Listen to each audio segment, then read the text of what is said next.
Tiens, je te parle d'une plante. Tu connais celle-là? Le lupin. C'est magnifique déjà, c'est comme ça fait des beaux cocktails. C'est grand, ça monte comme ça fait 1 mètre, 1,50 m, c'est magnifique, ça fleurit chaque année, ça remeurt, ça repart, ça remeurt.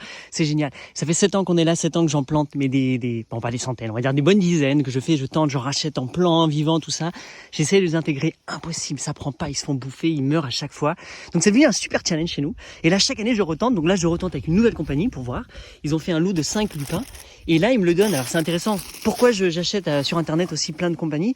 Pour voir, moi j'adore l'entrepreneuriat, j'adore voir comment ils ont vendu, à quel prix, la réception, comment ils ont fait, comment ils envoient le paquet, comment ils mettent en package, qu'est-ce qu'ils offrent, qu'est-ce qu'ils disent dessus. Enfin, c'est assez fascinant. Et celle-là, cette compagnie, ils envoient des petits sachets comme ça, de terreau, mais genre tout est super sec. Et j'ai mis sous 2 mois ou que tout va crever. Et non, a priori, peut-être qu'ils peuvent se permettre, genre ils poussent à la limite. Et là, le lupin a l'air bien vivant. Donc ça va être une racine que je vais mettre dedans, comme ça, la tête en l'air. Je vais la recouvrir et là, ça va prendre normalement si tout va bien. Donc j'en ai acheté 2 x 5 ou 3 x 5. J'ai dit cette fois, je veux pas me louper. Donc je la mets là. Mais c'était pas pour ça que je voulais te dire. C'était pour les petits champignons qui sont là. Mais je te le dis juste après. Bref, mets du lupin dans ta vie, c'est magnifique, c'est super beau à voir. Voilà. J'en profite, je te montre un petit truc. Ça, c'est la cababane. C'est une petite des habitations qu'on a fait. Micro-habitation. Ça, tu connais? Chouf. Bon, là, ça fait 1 mètre, là, ça va faire 1,60 m à peu près de hauteur. Normalement, c'est tout jaune. Ça, c'est tout vert, c'est magnifique.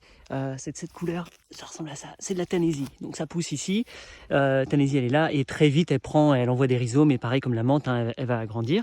Donc, je la coupe, je l'entretiens et je la garde ici. Sauf que la coquine, elle veut partir dans le potager.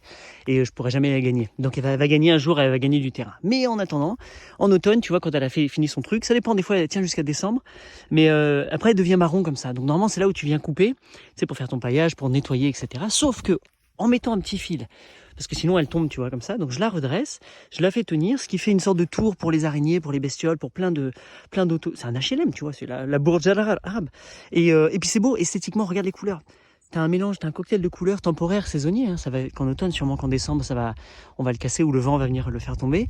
Mais ça rajoute dans le panel de couleurs de l'automne. Et ça, moi, je trouve ça beau esthétiquement. Donc je suis là, je me mets comme ça, par exemple, et là, je mets un sort de flou, et j'imagine une toile. Pas dans la pression, mais juste dans les codes de couleurs, tu sais. Et c'est beau, regarde là, quand tu t'arrêtes, tu regardes, c'est super poétique. T'as tellement de nuances de vert, de orange, de marron, de jaune, enfin, wow, c'est kiffant, quoi. Donc chaque saison, c'est beau, et ça, je sais que quand je prends l'automne, moi, dans les yeux, il y a une chaleur intérieure, il y a l'envie d'un feu, il y a l'envie de cocooner, il y a l'envie d'être dehors, le nez qui fait comme ça, qui est bon. Ah, c'est trop bien. Donc ça, mimé sur la vie, bah voilà ce que ça fait, quoi. C'est magnifique. Allez, je continue, ciao. Salut les amis, je te montre, on m'a demandé de faire des boutures de rosier. Voici un rosier, un gros rosier qui est tout petit, qui est là, c'est un rosier grimpant. Donc il monte un petit peu sur ses sculptures, et puis lui, s'il peut pas grimper plus haut, il s'en fout, il retombe, il part dans tous les sens. Donc comment je vais faire les boutures? C'est l'automne jusqu'à l'hiver, il n'y a pas de souci, tu peux en faire plein. On va dire cette branche là, tu vois, qui vient se jeter là comme ça. Je vais la couper, il faut que je la taille parce que sinon ça envahit trop, donc je la taille à ce moment-là. J'essaie toujours quand je taille, là tu vois, il y a des nœuds là, donc des feuilles. J'essaie toujours de la tailler moi au-dessus, donc pour qu'elle puisse bien repartir et refaire. Une fois que j'ai ma branche, là par exemple, c'est un peu gros. Il faut que ce soit comme une taille d'un crayon de papier. Alors c'est un gros crayon de papier, hein, tu vois mon petit doigt. Plus c'est gros, plus ça va être difficile de repartir en racine. Et pareil, au même titre, plus c'est petit et fin, comme là le bout, machin, plus c'est difficile parce qu'elle n'a pas de force et qu'en fait, il va tout le temps falloir l'arroser, la maintenir en chaleur. Donc le top, c'est l'entre-deux. C'est d'ici à ici. Donc là, je vais couper cette branche, je vais la ramener là-bas, j'enlève ce que je veux pas et je vais venir la découper en petites sections de 20 cm, 21 cm, boum, boum, boum. Mais stratégiquement, c'est-à-dire à chaque fois que je fais une bouture, que je coupe, tu vois quand il y a un nœud ici, donc quand il y a des branches qui repartent, je coupe en dessous. Parce que c'est à cet endroit-là que les racines, donc ça je vais l'enlever aussi, clac. Et c'est à cet endroit-là que les racines vont pouvoir repartir. Et je garde 1, 2, 3, 4, 5, tu vois, je ne vais pas aller... ouais, ça fait ça, 20 cm. Et je vais laisser ici. Et là, le dernier, je vais le couper dans l'autre sens, au-dessus du truc. Alors souvent, on te dit de couper en biais, mais donc en biais inversé, c'est-à-dire pas en biais comme ça. Pourquoi? Parce que l'eau va ruisseler, tu veux pas qu'elle vienne s'accumuler au creux de la branche là où qui va ressortir. Donc tu voudrais qu'elle parte de l'autre côté, qu'elle fuse. Donc je vais le couper comme ça. Et ça ensuite je vais l'enfoncer dans la terre. Donc je vais enlever forcément toutes les feuilles à côté, sauf celle-là si tu veux. Même j'irai la couper là pour lui laisser quelques feuilles. Je vais enlever tout ça. Et je vais l'enfoncer le plus que je peux à peu près, tu vois, tout ça. Je vais lui laisser que quelques centimètres de tête pour qu'au moins celle-là va prendre. comme je fais dans plein, soit je fais directement dans le sol, donc là j'ouvre une petite tranchée et je bombarde. Sinon dans un pot, je mets mon terreau et j'en mets plusieurs pour pas faire un pot une seule bouture, un pot une seule bouture. Je préfère en mettre plusieurs. D'ici quelques mois ça va s'enraciner et après je vais remettre en pot, je vais transvaser, transpoter et ça va être comme ça. Donc voilà comment je fais. Le souci que j'ai moi habituellement, c'est que j'oublie de noter. Je pense tout le temps que ma mémoire est meilleure qu'elle l'est. Et je me retrouve avec plein de rosiers. Je dis, mince, c'était un grimpant, c'était pas un grimpant, qu'est-ce que c'était? Donc essaye au mieux que tu peux de marquer grimpant fleur rose, grimpant fleur blanche, non grimpant machin. Mais j'ai paumé avec le temps le nom des variétés. C'est super important, les collectionneurs m'en voudraient vraiment dire, mais non, mais qu'est-ce que tu fais? Tout notre travail de recherche. Je dis, désolé, c'est pas grave. Donc voilà, moi c'est des roses, elles sont belles, elles sont jolies.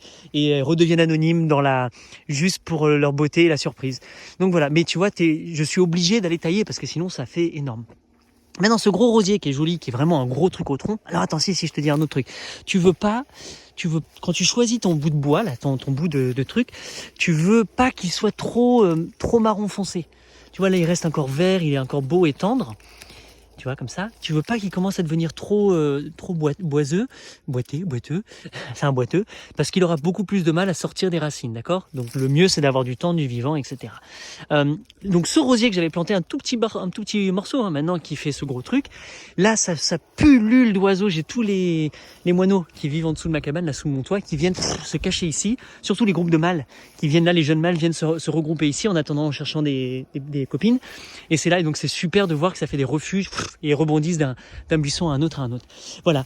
J'ai jamais réussi à les faire partir de graines. Je faisais plein de graines. Il faut les faire stratifier. Il faut vraiment bien le gérer. Bon, c'est pas moi. C'est pas comme ça. Mais sinon, voilà. Et là, je peux faire 300, 600 boutures si j'ai envie. Donc, à toi de voir combien tu as envie de faire. De toute façon, quand je coupe, si je le plante pas, ça finit au compost. Sinon, quand je coupe, même je t'ai dit, des fois, j'y vais vraiment je les plante comme ça et j'ai des super succès, enfin ça marche. Donc voilà, à toi de voir comme tu fais, comme tu veux. Sinon il y a plein de vidéos YouTube où ils t'expliquent très bien, ils prennent bien le temps, ils sont super délicats. Donc regarde et ça t'inspire. Maintenant, comme c'est un grimpant, dernière chose, tu vois, moi j'ai un cerisier à côté, je le fais aussi grimper dans mon cerisier. Et donc je l'entortille, donc il vient se poser dans le cerisier et ça me fait un super cocktail de fleurs et de beauté parce que tu vois un cerisier avec plein de roses aussi, c'est assez sympathique. Donc voilà, c'est parti.